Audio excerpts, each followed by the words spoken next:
الإسلام ديني ومحمدا رسول الله ويقين. بسم الله الرحمن الرحيم. Anak dan juga Bapa, itu dia sebutan Isra. Jadi Tuhanmu hambanya Tuhan Yahweh, betul? Cuma hamba, memang panggilannya hamba. Coba diulang dulu tuh. Coba diulang Tuhan Yahweh, Tuhan Yesus hambanya Tuhan Yahweh. Saya mau rekam. Nah, lanjut. Diulang dulu atuh Benar dengan ini Tuhan nih. Kalau saya jawab berarti Tuhan Yesus adalah hambanya Tuhan Yahweh. Tuhan Yesus begitu dong. Udah itu dong. Udah saya rekam. Tuhan Yesus adalah nabi, Tuhan Yesus adalah rasul. Udah. Oke, sebentar Bang Juma lagi ya. Dia Bang Juma, stop dulu Bang Juma, dia udah akui bahwa Tuhannya diperhamba oleh Tuhan Yahweh. Silakan Bang Juma. Iya, kan memang begini, Bang. Ya. Di dalam nubuatan Yesus bahwa Paulus ini akan mendirikan sebuah sekte, sebuah agama. Dan agama yang dimaksud Yesus di situ adalah agama Nasrani. Nasrani ini adalah akar dari Kristen. Dan dikatakan oleh Yesus bahwa pengikut Paulus ini 2 kali lebih jahat daripada Paulus itu sendiri. Ya, Yesus itu diajarkan oleh Paulus adalah Tuhan. Tapi Paulus tidak menyembah Yesus. Paulus justru menyatakan dirinya setara dengan Yesus, bahkan setara dengan Bapa itu sendiri. Paulus tidak menyembah Yesus. Tapi sejahat-jahatnya Paulus dalam hal ini, Kristen 2 kali lebih jahat. Karena Paulus sudah mengakui bahwa aku menjerat engkau dengan tipu daya. Di dalam 2 Korintus 11, dia sudah mengakui bahwa aku berkata bukan firman Tuhan, tapi sebagai orang bodoh yang berkeyakinan. Dia sudah akui, aku menjerat engkau dengan tipu daya dalam kelicukanku dan seterusnya. Dia sudah akui. Bahkan Paulus tidak pernah berpikir sedikit pun kalau karangannya ini akan menjadi buku suci. Tidak pernah berpikir. Kenapa? Karena dia hanya menulis surat. Dia tidak pernah pikirkan kalau suratnya ini kelak akan menjadi buku panduan bagi orang-orang berpikir lemah. Gak pernah berpikir. Makanya Yesus menubuatkan dari Matius 23 nomor 15 bahwa orang yang ditobatkan oleh Paulus akan menjadi orang neraka dan 2 kali lebih jahat dari Paulus itu sendiri. Nah, inilah buktinya. Tuhan memiliki Tuhan. Tuhan memiliki hamba di mana hamba itu adalah Tuhan itu sendiri. Inilah bukti bahwa 2 kali lebih jahat. Dan betul di dalam 1 Korintus 4 nomor 10, Kristen bodoh karena menuhankan Yesus. Itu sudah terbukti hari ini, malam ini. Katakan Tuhannya satu, tapi yang terjadi ketika dia membahas kitabnya orang lain, orang Yahudi, Tuhan ya kemudian menganiaya, mempersembahkan Tuhan junior, Tuhan senior, kemudian mengutus Tuhan junior untuk menjadi tebusan bagi manusia berkulub. Ini ajaran apa ini, Bang? Ini ajaran dewa Molok yang membunuh akal manusia. Silakan. Oke. Bagaimana bro? Kamu sudah akui bahwa Tuhanmu diperhamba oleh Tuhan Yahweh. Jadi ada Tuhan menjadi hamba di sini. Setuju ya? Bro, jangan nangis bro. Setuju ya?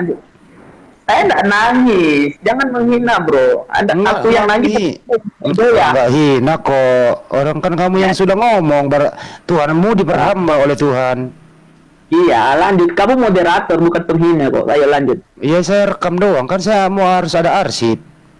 Iya, lanjut. Besok kan kita ketemuan ngopi-ngopi bro. Nanti saya yang traktir. Oke? Oke. Kapan kita ketemu ini bang? Mau gak saya ngopi-ngopi sama kalian? Iya, aku di Jakarta ini bang. Kamu di mana? Di atas bumi? Saya di Kalimantan ini. Kok nggak ada yang mau traktir aku ya? Oh, Anda di Kalimantan. Kalimantan Selatan apa Kalimantan atas?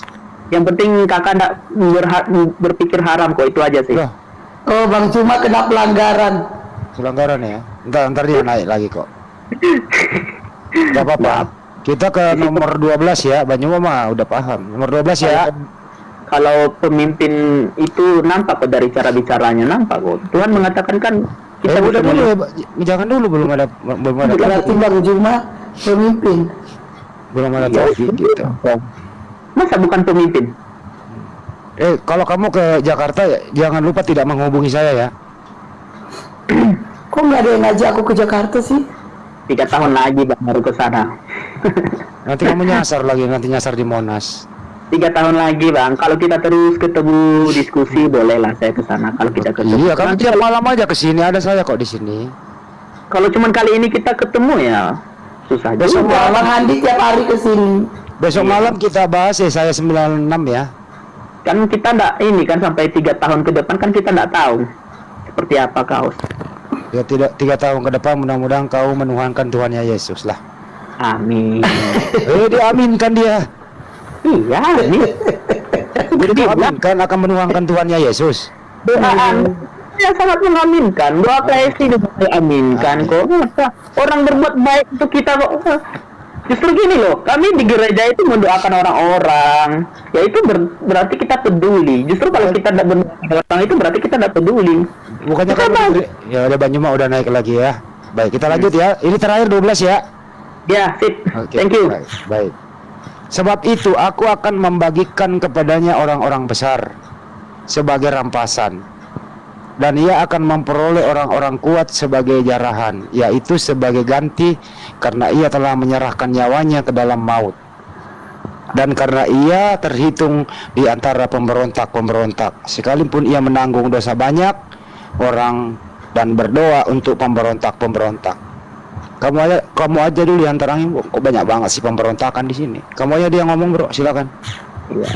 Sebab itu aku membagikan kepadanya orang-orang besar sebagai rampasan, dan ia akan memperoleh orang-orang sebagai jarahan, yaitu sebagai ganti karena ia telah menyerahkan nyawanya ke dalam maut, dan karena ia terhitung di antara pemberontak-pemberontak, sekalipun menanggung dosa banyak orang, sekalipun menanggung dosa banyak orang, sekalipun menanggung dosa orang banyak. Nggak usah pakai eho kalau ngomong, sekali aja. Untuk pemberontak. Jadi di sini jelas. Sekarang ini kan sudah jelas ini ayat ini bahwa orang Kristen itu pemimpin di seluruh dunia ini. Kenapa? Contoh, Amerika Serikat ditakuti kok Amerika Serikat itu. Kan dia mana Kenapa siapa? Amerika dibawa-bawa sih? Stop, jangan Amerika dibawa-bawa, nggak ada urusan. Ya, ya itu maksudnya dari ayat sini bahwa orang Kristen itu akan menjadi pemimpin. Itu sudah bicara Tuhan Yesus itu. Oh. Loh, kita ini kan membahas ayat kan. Nah di situ juga dikatakan ia menanggung dosa banyak orang. Karena tapi kalau domba itu disembelih itu cuma menanggung satu dosa. Tetapi di sini dikatakan menanggung dosa orang banyak. Ada rampasan itu, ada rampasan. Apa itu artinya rampasan? Kemudian saya membahas ketika tadi Bang Zuma katakan bahwa rampasan di sini adalah rampasan itu maksudnya adalah dari orang yang berdosa menjadi orang yang dirampas oleh Tuhan, yang dimana mereka sudah tidak berdosa lagi menjadi kudus di hadapan Tuhan. Sebagai jarahan. Iya, itulah dia maksudnya. Nah, kemudian saya membahas tentang Bang Zuma tadi, kalau walaupun tidak sesuai Nggak usah konteks. itu, ini aja dulu, jangan usah itu, ini aja dulu kelarin, nomor 12. Boleh kan membahasnya kan? Enggak, 12 dulu kelarin, habis Banyuma baru lagi. Boleh. Ini waktu saya loh. Iya, nomor 12 kau selesaiin dulu. Waktu saya, ini waktu saya. Tinggal hati-hati Bang Handi digigit. Kemudian Dalam ya. dikatakan adalah Paulus, selalu dikatakan Paulus. Saya tidak mau bahas Paulus Bang. Kalau Anda bilang dia palsu, oke lah palsu, silahkan. Tetapi Bang, bukti sejarah manapun bisa membuktikan bahwa Petrus ini mati, murid-murid Yesus ini mati karena mereka memberitakan firman Tuhan bahwa Yesus itu adalah Tuhan. Itu sejarah mencatat, bukan cuma saya yang mencatat. Dan itu adalah murid Yesus. Apakah saya harus tidak? Pelan-pelan saja. Saya lebih mendengarkan yang itu murid Yesus itu sendiri, bukan Anda. Ya, Yesus, suaranya mana bulu ini ya. Petrus, Yudas, Yakobus, itu Yohanes itu adalah murid langsung daripada Yesus itu sendiri, juga menuhankan Yesus sebagai Tuhan. Bukan cuma Paulus. Dan ketika itu juga mereka Petrus dan Paulus ini bertemu kok. Kalau seandainya Paulus ini adalah orang jahat, tentunya Petrus ini marah sama Paulus. Tapi di situ mereka malah sepakat sama-sama memberitakan Injil. Di mana itu kalau tidak salah itu di Kisah Para Rasul pasal 15, mereka sepakat di situ saling bersaksi bahwa Yesus itu adalah Tuhan. Jadi itu adalah fitnah, sangat memfitnah bahwa Paulus itu adalah pengikut dewa apa tadi itu, ya terserah dia. Amor. Yang terpenting di situ adalah bahwa Petrus bertemu dengan Paulus, mereka Yakobus, Yudas, Filemon yang dimana itu adalah murid Yesus sendiri, mereka tidak membantah kok. Dan saya lebih mendengar mereka daripada saya mendengar Bang Zuma yang gak jelas asalnya udah 2000 tahun setelah Yesus. Oke. Bang Zuma dari tadi ngomong dibilang gak jelas.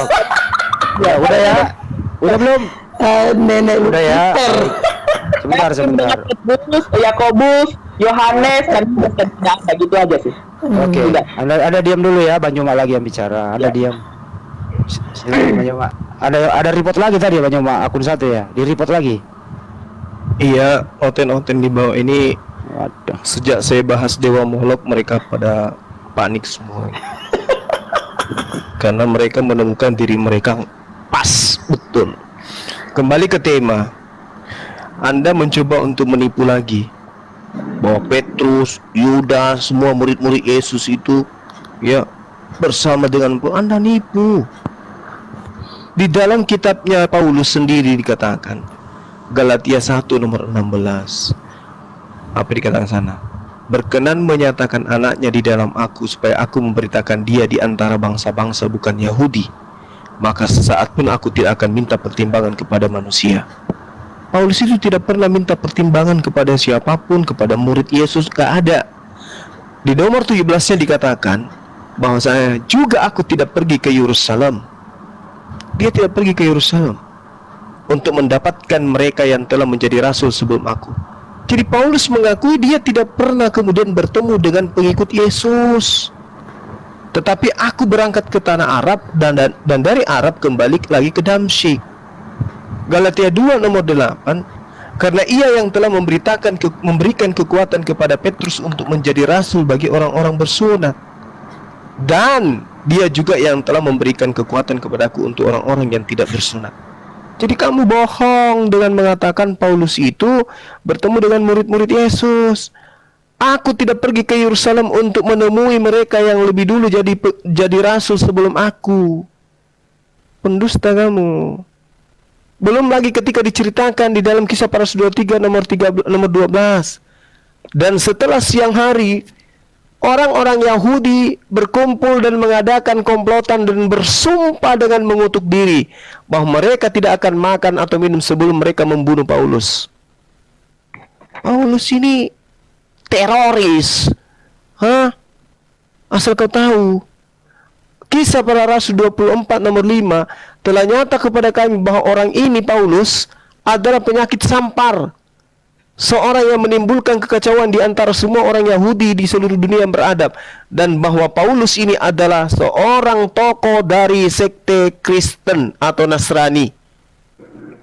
Paulus itu adalah sekte Nasrani dan dia dikecam. Orang-orang bersumpah untuk membunuh. Mereka tidak makan kalau belum membunuh Paulus. Kenapa? Karena dia penyesat, mengajarkan sesuatu yang bertentangan dengan Taurat.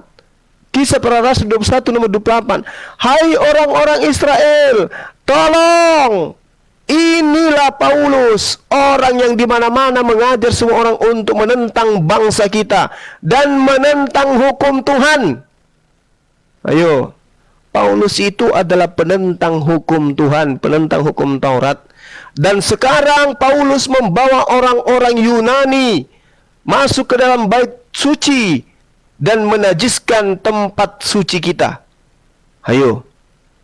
Jadi orang-orang pengikut Paulus itu adalah orang-orang najis.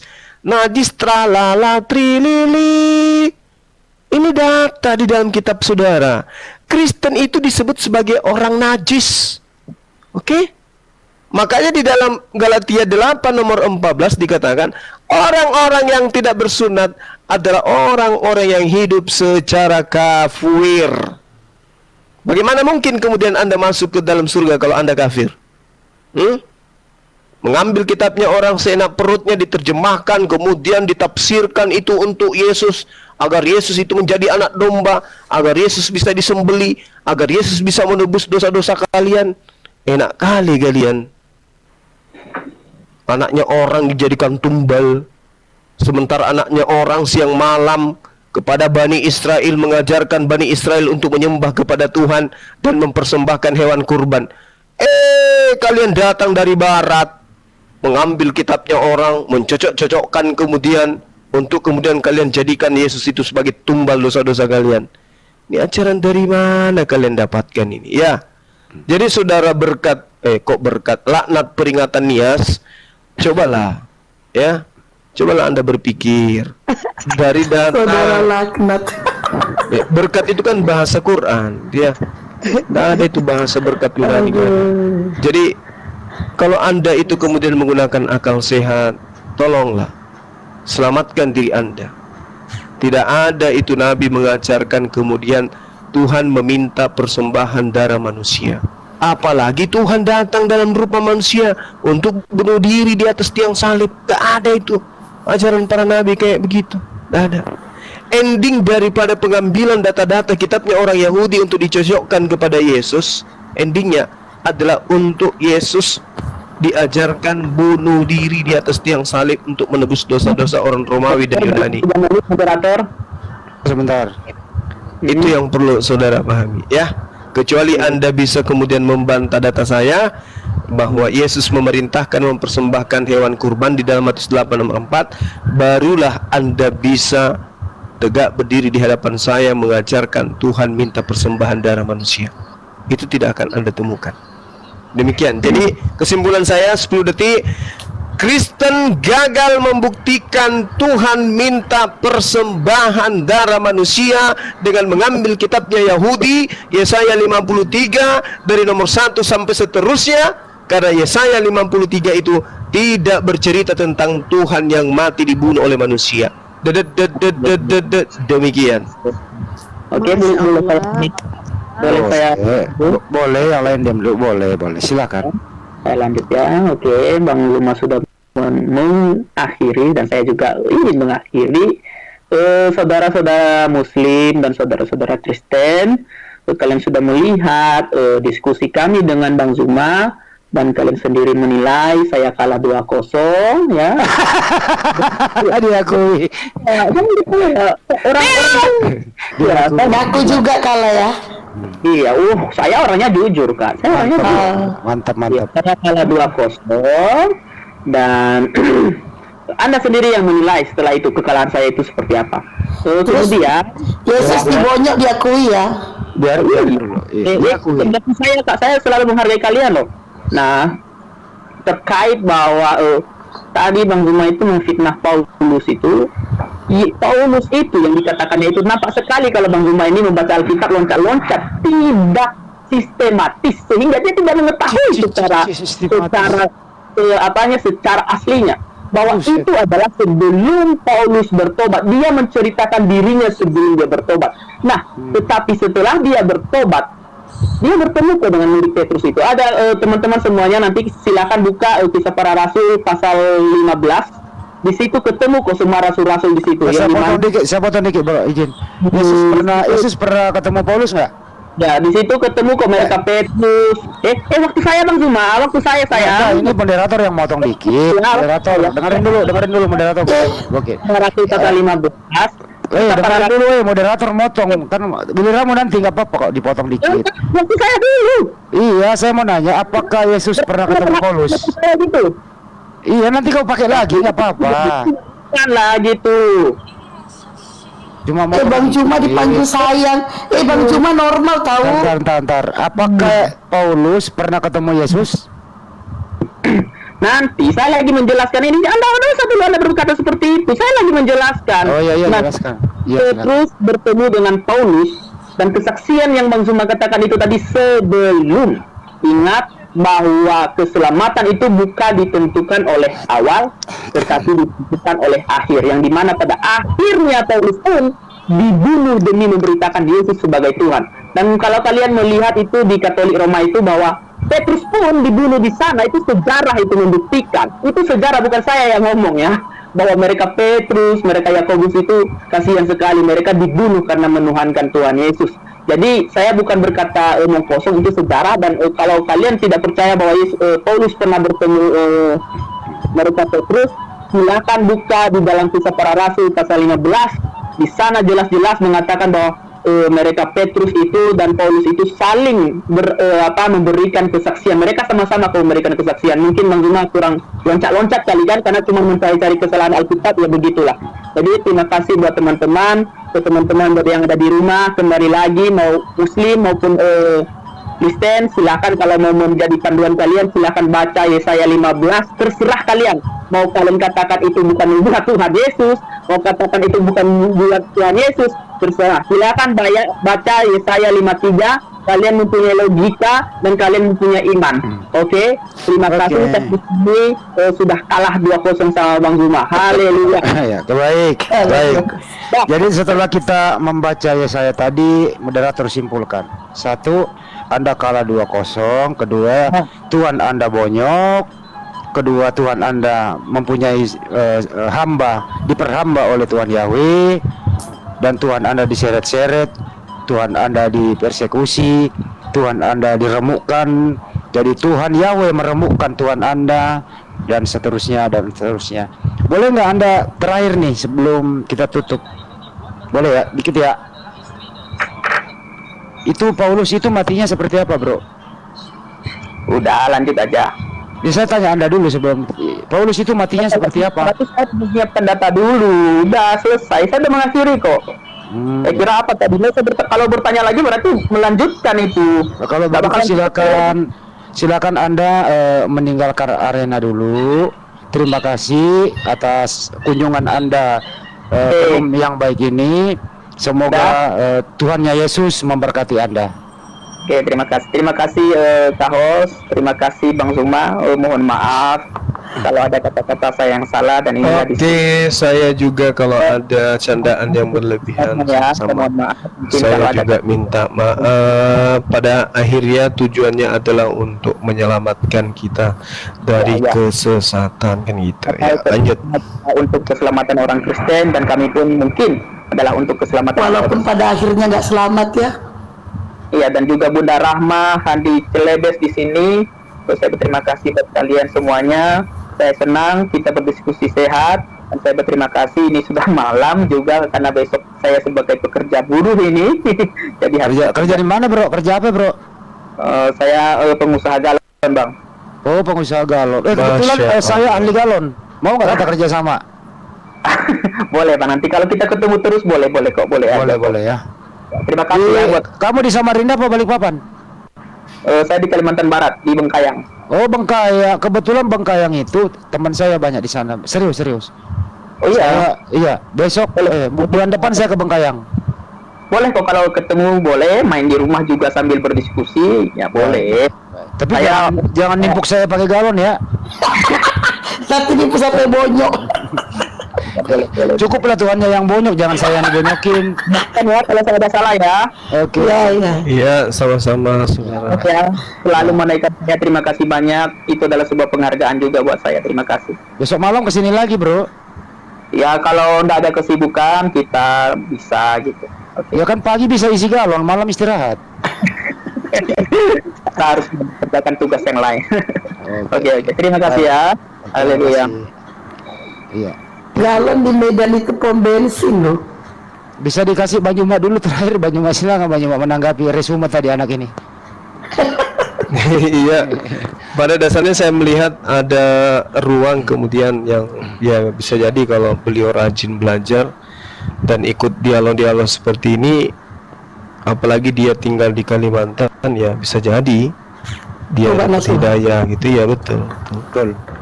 Karena saya melihat ada titik di mana ada kejujuran lah dikit sama dia. Cahaya hidayah itu terlihat dari perilaku beliau dalam berdebat, meskipun ngeyelnya itu tetap harus ada, karena itu adalah kewajiban dan hak dia untuk mempertahankan akidahnya. Tapi yang pasti ya kita menyampaikan apa yang ada di dalam kitab yang beliau gunakan. Seperti itu Bang Handi. Ya tapi barusan malam ini saya mendengar pada hotel YouTube bahwa dia mengakui 2-0 kekalahannya. Baru loh saya dengar orang jujur loh. Serius. Selama ini nggak ada loh. Dan baru ini juga aku dengar Tuhannya dibonyok loh. Baik Bang Riko, silakan Bang Riko. Assalamualaikum warahmatullahi wabarakatuh. Waalaikumsalam. Salam kenal semua yang ada di sini. Saya Riko Ferdinand Syafat, berasal dari Kepulauan Bangka Belitung. Saya sedang berjualan aneka cemilan Belitung, pempek sutra tenggiri, abon ikan tenggiri, peletek ikan tenggiri, cumi lada hitam, peletek cumi-cumi pastel abon tenggiri, kopi, peletek rumput laut rasa keju, peletek tinta hitam, dan sebagainya. Yang berminat silakan saya terlebih dahulu. DM saya dan WA saya ada di bio saya, nggak tanya ke siapa-siapa lagi, ada di bio saya. Klik aja akun saya ini, pasti kebaca nanti nomor WA saya. Insya Allah kami amanah dan halal. Bang Zuma tolong tambah dikit. Ya, oke, teman-teman sekalian. Nah, ini yang membuat saya senang terhadap Bang Riko ya. Setiap kali kemudian ingin mempromosikan usaha beliau, selalu kemudian itu dia melibatkan saya. Artinya beliau mempercayakan saya untuk memberikan bagian dari bisnis beliau jalankan, dan mudah-mudahan itu menjadi berkat buat beliau dan keluarga. Teman-teman dimanapun berada, ya seperti biasa saya mengharapkan antum semua belanja ya kepada saudara kita ini, cemilan, apalagi empek-empek Palembang, apalagi abon ikan tenggiri, ya peletek, keruput, apalagi Kopi, ya kopi, ya pokoknya sutra Bang tadi, sutra Gak Mana ada sutra Dewa? nggak ada tisu ada pempek sutra, Ada. mana ada yang pempek sutra. Enggak, Bang Dewa memang penggemar tisu basah. Iya, itu right. Oke ya teman-teman, silakan di DM ke beliau ya. Semoga kita bisa saling menguatkan dari sisi ekonomi supaya umat Islam itu semakin kuat ke depannya. Demikian, silakan. Bang Riko, saya mau nanya Bang Riko, kalau produk Anda kita beli dimakan itu kira-kira bisa melukai muka yang bonyok? Bisa? Astagfirullahaladzim, Bang Hadi gak boleh gitu. Ya kan kalau bonyok kan luka dalam, luka bisa akan sembuh. Ya, saya tunggu orderannya buat bapak-bapak dan ibu-ibu sekalian. Bantu saya ya dalam bisnis saya ini, jangan ragu karena dijamin rasanya. Tanya sama hostnya itu. Ya enak banget. Itu berapa itu kalau dikirim kayak cumi apa itu posisinya 1 bulan lebih dia bertahan karena kering semua, karena dry semua itu ya. Tapi pengirimannya cepat loh, 3 hari udah nyampe. Itu ibu itu ke Kalimantan sampai 3 hari doang. Iya, 3 hari. Enggak, Bang Riko, ini ada yang nanya, ada yang basah. Goreng itu dia yang basah. Enggak, itu Dewa itu udah ini dah. Udah lain ini. Astagfirullahaladzim, ini beneran. Lu memang Ya, kalau basah dia juga lain. itu selalu pikiran lu basah. Wafat ini bener. Iya, Udah hujan selalu basah. Dia mau senam. Ya. Dia mau senam tangan dia tuh. Udah Bang Riko iklannya. Sudah, jangan lupa follow jadi dapat mesen ya. Oke. Ya saya turunin ya. Ya.